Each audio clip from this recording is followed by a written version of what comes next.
Hello, everyone. Thank you for tuning in to another episode of Nonprofit Enthusiasts Live. We are going to continue the conversation on community building.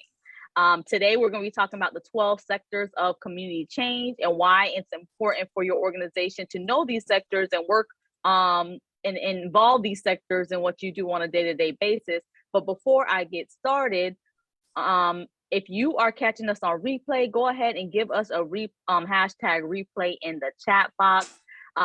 Invite your friends to the Facebook group. Go ahead and tag them so that they can tune into this conversation. And while you're joining us, if you're here, give us a hey, good morning, how you doing, so that we know you are here. Good morning, Chuck. Thank you so much for tuning in. Glad that you are here as well.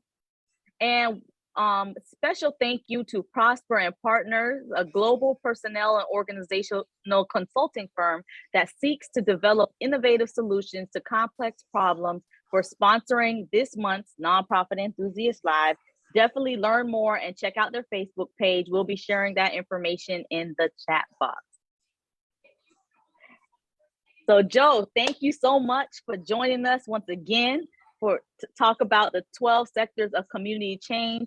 I know this is something that, as you come on the lives, you always mention this 12 sectors of community change and the importance of working within these 12 sectors and involving the 12 sectors in what we do. So today I'm just excited for us to talk about what is the 12 sectors for community change and how an organization can make the most of this in everything that they do.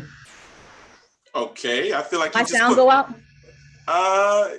Something did happen, but you're back now, though. Okay, no problem, though. Hey, Lashina, I always talk about the 12 sectors for community change because when I first got into nonprofit, one of the first things that I did was go to a coalition building training. It's a 3-day training in Stark, Florida. And that was my first experience with building communities up using different frameworks. And a part of one of the frameworks that I learned had one component in it that I took with and rode with, and it has been a component of my career ever since. I just lean very heavily on it, and that's the 12 sectors for community change. And really what it does, it describes individuals in a particular community that share common attributes. They maybe have social or political connections, and they also find that they have similar challenges within that community. And the hardest part about some community building is folks don't even know other folks exist. Oftentimes, small grassroots community organizations are a neighborhood's best kept secret or a small community's best kept secret. So one of the things that I always like to share with people is when you have a common cause and you have a common issue, it's time to figure out a way to bring other people to the table to share in helping you find the solutions. And I like to use the process of the 12 sectors for community change to do that. So it really talks about targets, right? Who are you going to target? So who are the people that you're going to target for change?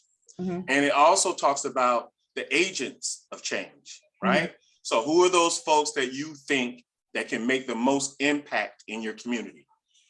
And then the targets of change are those folks that can benefit from the services that those folks, those agents of change can provide, right? So example of the agent of change. Agent of change is somebody who can make policy change, local policy. Okay. So when you think about when you're putting a group together to tackle a particular issues or issues within your community, when you want to bring those folks together, you look at 12 sectors for community change. And within those community sectors, you can have a combination of targets, agents, right? Targets of change and agents of change, right? In that particular group. Primarily what you want to look at, what groups really can help you with your issue. So for example, if you have a substance abuse issue in your community, who do you think that's in your community that could sit to the table and help you devise a plan for some solutions to that increase of substance abuse in the community? Who do you believe should be sitting at the table? The hospital. Not okay. I was just getting ready to tell you before you said that. Hey, not the person, but but the industry. So you Okay. did right. So hospitals, who else? Maybe like the hospitals, mental health facilities, that's in the area. So health. Depending on the target population, if it's youth or like adults, maybe somewhere where they are, like if it's youth, maybe schools. So when you think about all the people, if you think about, when I say 12 sectors, it can be a number. You can make it 6 sectors, you can make eight sectors, but you do want a robust group of people because they add so much to the process. So if you think about substance abuse issue, you might want law enforcement there. You might want government there. You might want some representation from youth, because a lot of times we're making decisions about youth without even engaging what youth actually say that they need. And so their representation may be important as well. Businesses, parents, they all have a part to give around finding solutions for a community. And so that's kind of the basis of that 12 sectors for community change. Love it. So the 12 sectors for community change, as you referred to, are more in like groups and pockets of where you should target people within your organization. So youth, you mentioned parents, you said the law enforcement, the hospital districts, government you mentioned. So like fraternities, community-based organizations, housing, maybe even arts, sports. I mean, who has the consistent connection with young people? Our Optimist football leagues, our Optimist basketball league, our AAUs. Who else has a connection with our young people who can lend to helping to find solutions for that particular community? Because, you know, local issues take local solutions, right? So a part of this 12 sector is really looking for people who are local that can really invest, you know, time and energy and possibly even resources to facilitating a program or facilitating some advocacy or some what we like to call environmental strategies. And I'll take a step back. A lot of times we always think that the answer to our communities is a program. But a lot of times when you come together in these community groups, coalitions, I like to call them, you start to believe that, you know, there's other instruments that you can use other than a program to get your message across. So typically when we go into this, we think about a substance abuse issue in a particular community. The first thing we think about, oh, we're going to do programs and we're going to teach kids life skills. We're going to do this and we're going to try to reduce their risk, you know, by putting in protective factors. That's a common theme among prevention services. But there are other things that work as well, especially in terms of environmental strategies where you're looking to change a population. For instance, if you wanted to reduce, sometimes it's not even reducing the amount of use, it may be reducing the perception of use. So sometimes using social population level change strategies also work in communities. For instance, if you take a high school and you did some surveying at this high school, which is very important to look at what students are saying. And back in the day, we used to use the youth survey, but I don't think we have that option anymore. In Florida, we could use the youth survey. And I think that's going out the window, but we did some surveying around some schools and we were able to kind of look at that more people believe people were using than the people were actually using substance abuse. So we started doing marketing campaigns that talked about the perceptions that kind of came out to be an opportunity to kind of disguise a promotion where folks were curious about what it was, and it ran for a 9-week period. And at the 9-week period, we unveiled it was because we wanted to show students that more of you weren't using at this school, but your perception is that everybody was using. So there's all kinds of different, I said all that to say that there's all kinds of different strategies that you can use. Not to say using programs is wrong or we shouldn't be using them, but sometimes there are other options you can use. For instance, we talked about the environmental strategy, but what about advocacy and policy change? Those are instruments. See, all this can come out with a very robust coalition of a group of people in this from this 12 sectors. These are types of strategies that you can use. You can advocacy for policies. You can advocacy for local change. You can stop the distribution of a placement of tobacco or alcohol where kids can see it visibly. Those are policies you can do locally in your city. You can reduce the amount of liquor stores or you can reduce the amount of convenience stores that sell to underage youth. So there are a lot of different things that you can do. And that's why it's important to look at the 12 sections to bring the right folks to the table and be able to put them in the right seat. All right. So that's kind of like what I like to share about the 12 sectors. It's very important for you to have. It really works to help discover the type of programming that you need, or the type of advocacy that you need, or the type of population level perception change that you need. And it also really brings the community together, because everybody who comes to the table, Ashina, they bring something with them. So if you have law enforcement, they're bringing the statistics. If you have businesses, they're bringing what the experiences of those businesses are having, and what investment they could financially put into some of your advocacy work or some of your population level change work. And then you have the parents, they're engaged because they're concerned about, you know, their children and the future of their community. So there's all these different groups who are bringing history, experience, knowledge to the table to formulate strategies, right? To improve the condition that they're seeking to change. Okay, so I'm a youth organization, and you are love. Yes, I am. But I'm doing like the whole, so youth organization, right? And then in my community, there's been an increase of crime, youth crime, let's say, right? Yes. So let's say I know that to build another program, or right now might not be the time for us. We might not, for whatever reason, building another program is not the option. But based off of listening to you, it sounds like maybe I can pull a coalition together so that we can work together from the different 12 sectors to kind of solve what's happening here in this community. What does that look like? So what is that like? What would I do? So I'm not developing a program, but I want to be the organization that's building this coalition, bringing people together so that together now we can work on resolving the issues of high youth crime in our area. The first thing that I, you know, and back in those days, what we would develop is a strategic prevention framework, which kind of really looked at what the problems are, what are particular strategies that we can put into play, and then what are activities that are associated with, whether it was advocacy, whether it was environmental strategies, or whether it was, you know, the need to support programs that are already out there. You know, a lot of times, you know, you got programs out there, they're just struggling to make it. You go get another program doing the same similar work, when oftentimes you could add some resources to programming that's existing, that is strengthening and maybe increase their numbers, or the amount of people they can hire to help the young people, and to even help with the research, because I think that is the first component, you know, getting a true assessment of your neighborhood. Nobody can do it better than you. Listen, Lashina, back in the day, I show up to the football games with a lollipop with the punch hole card with 3 questions in a pen. You can have this lollipop if you answer these 3 questions, because those were the people that were hardest to get to. So you had to be intentional and creative about how you got information from them. And you also have to learn to meet people where they are. You know, oftentimes our expectation is that people will come to us. Well, you want to have an event at 6 o'clock in the evening, but there's no daycare. You don't want the kids to come. There's no daycare and there's no food. That's not going to work.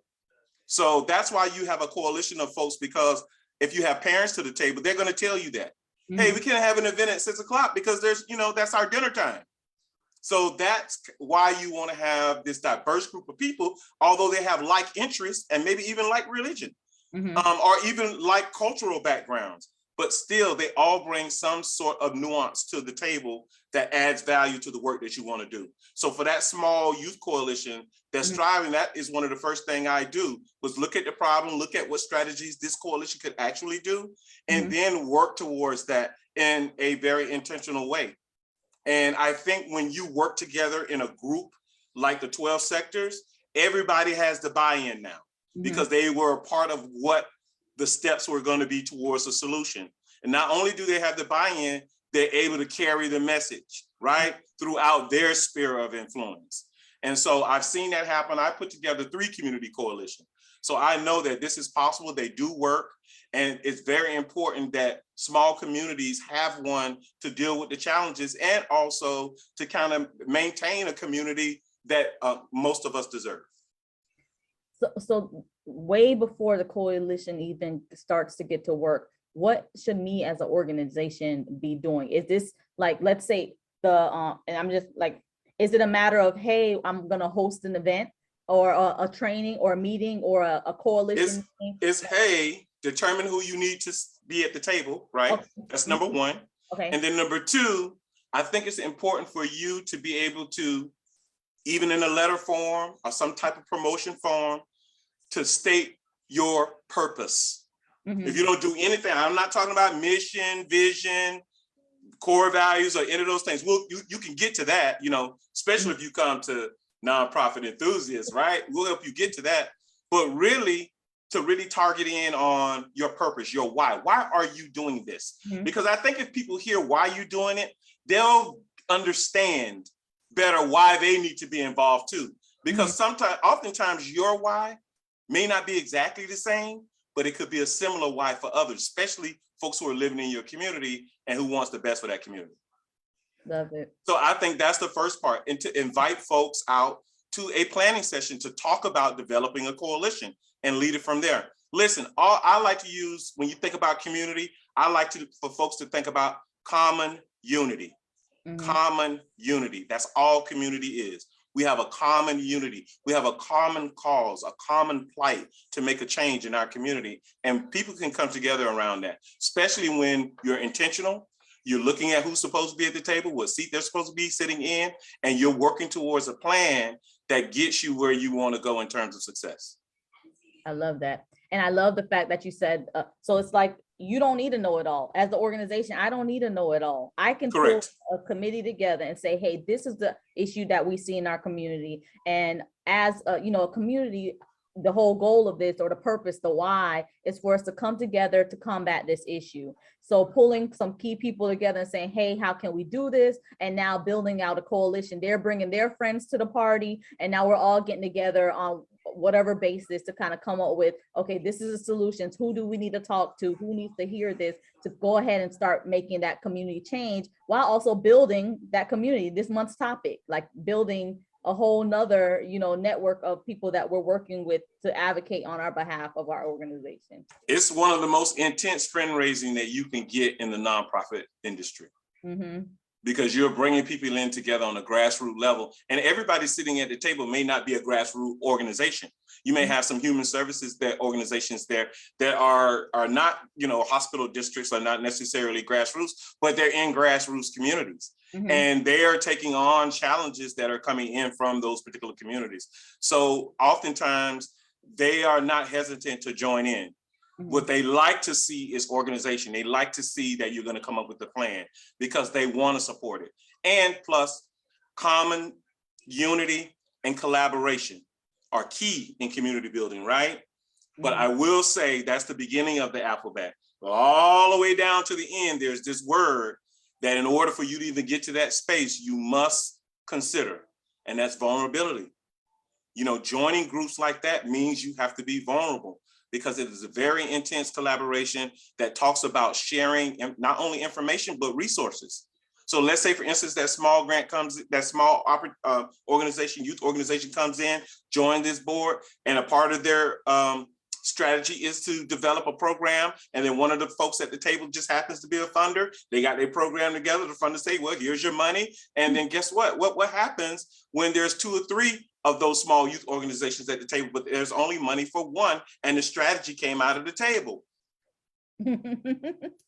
I've seen that. You see what I'm saying? So it's all different kinds of dynamics. That's why I say it takes vulnerability to sit at that table. If you're a community-based organization that seeks funding, but you are the ones who should be first at that table, to be quite honest. You should be first. And if you already existed, folks call it different things. They call them task forces, but this is just, they call them boards. You can use the same concept for your board. As a matter of fact, I encourage you to use it for your board, especially if you're a new nonprofit organization and you're just starting out on a board. This is how you pick your board members. This is exactly how you pick your board members. By using the 12 sectors for community change. And that way you won't be heavy, because I've seen boards and sat on boards that's heavier in one area of the sector than the other, and then everyone's talking the same language. There you go. Yeah, it's like you have no diversity, no like, so it's good to have use the 12 sectors as a guiding point as to who needs to be sitting on my board and represented on my board to have diverse conversations. And you get them into the planning, you get them into a situation where they're part of a task force and you're getting ready to develop your board, you can kind of determine whether or not they're a good candidate or not. That's your opportunity to say, you were good for the plan, but I don't know if I'm going to invite you to be on my board. That's true. You know what I'm saying? So that's a good kind of, testing ground for somebody for developing your board. But really is about getting your purpose, your why out first to people who you think, could bring some value to the challenges that you want to bring resolution to, or to change, or to make an impact towards. Love it. And one recommendation I will have is, while you're getting ready to build, let's say you're gonna build a coalition, look at what's happening in your community. Are there already task force coalitions around this area happening? Because one thing you don't want to do is start competing. Everyone has their task force happening. Instead, coming together and saying, hey, I believe in this issue as well. How can we work together, And dig deep too. Also, see if that coalition is only geared toward programming. Because you may have similar organizations out there doing stuff where they're only focusing on what program would be appropriate. Maybe your thing is advocacy. Maybe you see an opportunity. I tell you, Lashina, when I was doing some advocacy work earlier in my career, I was one of the things that we were able to discover, we were looking at a group of kids and there was a lot of recidivism in terms of them in juvenile detention. And it was affecting one particular community. And so we started looking at, there was already a group that was out there that was looking at, what programs they could put in play and all of those different things, but nobody was looking at like what the process was for these kids because of such high recidivism. And one of the things that we were able to discover, because we decided to get a group together that looked purely at policies and process as it relates to young people in the juvenile system in this particular community. And we were able to discover that part of the recidivism is these kids were being processed in the system on a docket that could extend 2 years. Well, by the 2 years, but within that time, they've had no interventions. And so most times they re-offend. So before they even finished their first case, they were already on to their second case without any interventions put into play. And so that was one of the things that Courthouse was able to kind of look at how their docket and the way that they did their docket affected the community and affected recidivism of young juveniles in that particular community. And that coalition particularly did that particular piece. And when they were able to finish that, that was it for them. They had one particular project, they were going after it, and they did it, and they stepped away from it. And that's okay. It is. And I just wanted to show the diversity of how coalition work can play.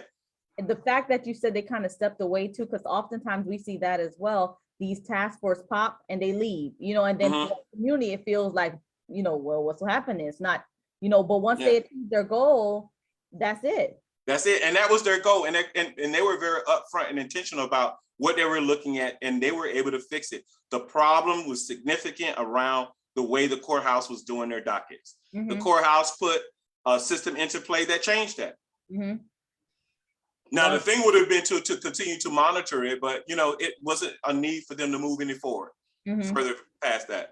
The other coalition still is around today, still doing programs. Wow. Yeah. Awesome. All right. So see what's happening. So we have Chuck says, hey Chuck, thank you for joining us. Collaboration for collective impact and resilience. All right. That is right. Hey Dolly, thank you for tuning in. And he also said intergenerational engagement. Love it. Yes, I did some projects like that with the intergenerational engagement where they were getting ready to build a community center, and you had the mature folks in the community and the young people decide on what they were going to bury. I forgot what you call that. Like a timepiece. Oh, like a time capsule. Yeah, time capsule, exactly. And they worked to design the building and the different components of the building. So that was an intergenerational project that I was a part of as well. And those are very important. The young people learn something from the mature folks, and the mature folks learn something from the young people. And so I really am a fan of the intergenerational community building. Love it. All right. Anything else before we wrap up today's conversation? I know Dolly got a question for me. Dolly, what you got, Dolly? Dolly, go ahead. What you got? And that is awesome. So you all, this month, while Dolly types her question in, this month we are talking about community building. That's this month's topic. We got one more week next week where we'll be continuing the conversation of community building. But that's what we're talking about, is looking at the community and the importance of collaboration, partnership. Joe talked about it several times since he's been on, being vulnerable in order to be able to build these partnerships. So that's this month's topic. I tell you all, if you're like, I got so much going on in my nonprofit, I don't know what my goals should be this month, I don't know, it's just too much, just follow our theme. So if this month is community building, take a look and do a reflection on how are we building community, how are we building these partnerships, how are we involving the 12 sectors of community change. Is a lot of our conversations from all of the same like-minded people. So take a look at your organization for that. So I'm gonna go back to the chat box. So Danita said, can you say more about research prior to attempting to bring a group together? Yes, typically in the community, if you have some issues, typically there is some research that's already on it. So sometimes you can go and do the research and find out information, but you can also, depending on the position that you're in, if you're a nonprofit organization, you're already established, you may want to do a community assessment. And there's a couple of different ways that you can do that. In one community, I was able to tap into the city. Back in those days, they had the robocalls, and they were doing robocalls for schools and different things like that. But the city also had a robocall. So I was actually able to get survey questions I like citywide, and which was a large sample of questions. So there's different ways that you can do research and find out like what's actually going on in your community. I also like focus groups. Maybe small groups. I know like they're like for some of the mature folks, they have community centers. That's a great place to get information about your community. They got all eyes on everything. They know everything that's moved in the community. So oftentimes they are a great resource as well, and tapping in with a focus group. Go and bring a little breakfast snack, have a conversation, ask them a few questions, and make something consistent about coming back and talking to them about like what changes that you've made or the changes that you're pursuing. So those are great opportunities in terms of assessment. Love it. And Denise says, I see the problems in the families I directly serve, but I believe it is a broader community issue. Yes, when working in smaller communities, I always like what the old folks call, like myself, is the wraparound service, where you're not just looking at one particular issue that a family may have. You're looking not only at the individual, the family, the neighborhood, and then the extending community. Like you have to really look at all parts, and that sometimes we get short-sighted and we tackle just one component.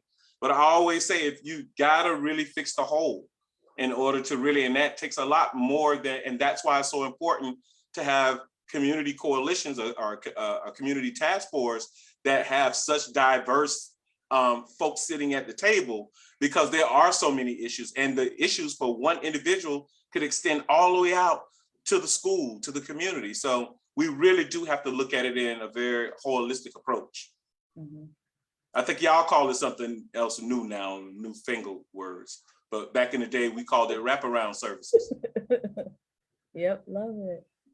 All right. Hey, Bea, thank you for tuning in. So this was an awesome conversation. So if anything, you all, if you take a look at your organization and what's happening, do you have the 12 sectors represented within your organization? Joe, we've been talking about, how about your board? What does that makeup look like? Just having diverse voices can make a really amazing impact on what you're doing in your organization and helping it grow to the next level. Anything else, Joe, before we wrap up today's conversation? Well, your 12 sectors, I just want to say lastly, 12 sectors help you get to your money. All right. It is a big influencer on helping you get to the resources that you need to do the work that you want to do. Because oftentimes, if the folks that you determine needs to be at the table are funders, mm-hmm.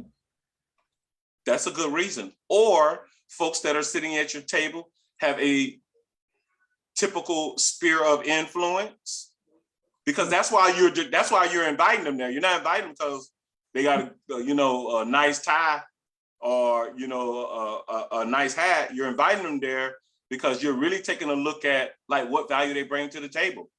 Like when you think about those parents, you want parents who are going to be vocal, who's going to talk about what they see and what they want in their community. Mm-hmm. When you talk about community-based organizations, you want community-based organizations that are vulnerable enough to collaborate and share the resources that are needed to make it happen in those communities. Not this, I want it all. I'm the big honcho at the table, I should get it. You don't want that. So you really want to look at the folks that, you know, really can really add value, that really is coming to the table because they understand your purpose. They can buy into your purpose. I mean, you know, the why that we talked about earlier, you know what I'm saying? So we really want to make sure that you're able to communicate that so folks buy into that first. And then once they buy into that, and actually they buy you. Mm-hmm. And that's why the purpose is so important. Your purpose is so important because they're buying you. Mm-hmm. And really it's either you or it's either your organization, but it is really what they buy into. And then the rest is up to you to keep them. You know, it's one thing to get married, but to stay married is another thing. Love it. Love it, love it, love it.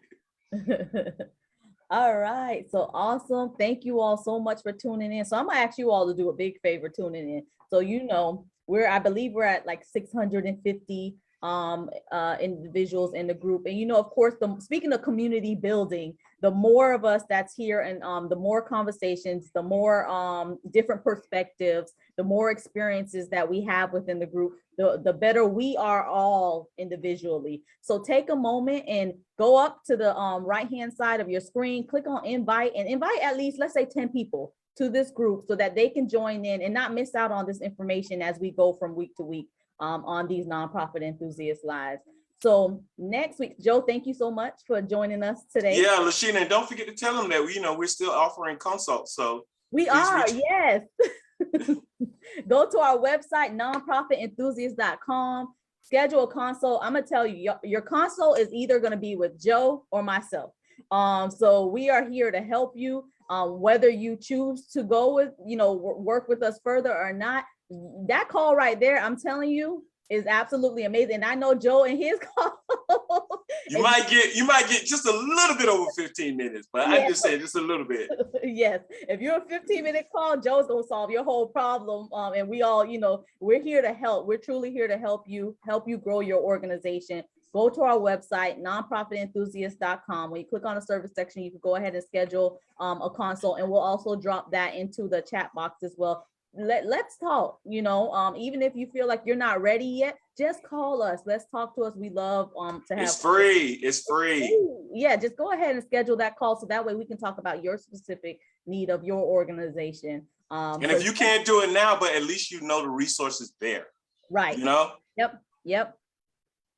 Thank you, Danita. See, Danita said it's worth it, y'all. Get that consult. That is right. Go ahead and schedule that consult. So visit our website, nonprofitenthusiast.com. We'll go ahead and drop that in the chat box. And schedule your consult today. It's absolutely free, and I guarantee you will not you will be very happy of the conversations that we're able to have. Just how you'll see the enthusiasm, how passionate we are about nonprofits, and the experience that we bring to help make it easier for you. So yes, go ahead and schedule that. And other than that, we will see you all next week. Our next week Nonprofit Enthusiast Live. I'm gonna tell you all. So we are booked until November with guests coming on, wanting to share information with you all. So tune in, invite your friends. We have next week we have Jalen coming back on. He's going to talk about community building from the eyes of public relations. From that perspective. So definitely tune in for that. Later on in the year, we have some, one of the grant writing professors will be coming on from the University of Central Florida to talk about our favorite topic of grant writing. So please, let's not keep this a secret, just like our organizations. Invite your friends so they can join in on these different conversations. And also, if there's someone that you feel that really needs to come on and share information, go ahead and just send me you could send me a private message through a DM. Look at me use a private message. DM, I gotta speak the language. DM on Facebook. So yes, all right, y'all. So thank you all so much for tuning in. Joe, it's always a pleasure when you're on. Thank you for having me on. I appreciate it. All right, so we'll see you all, everyone. Have a great day. Bye.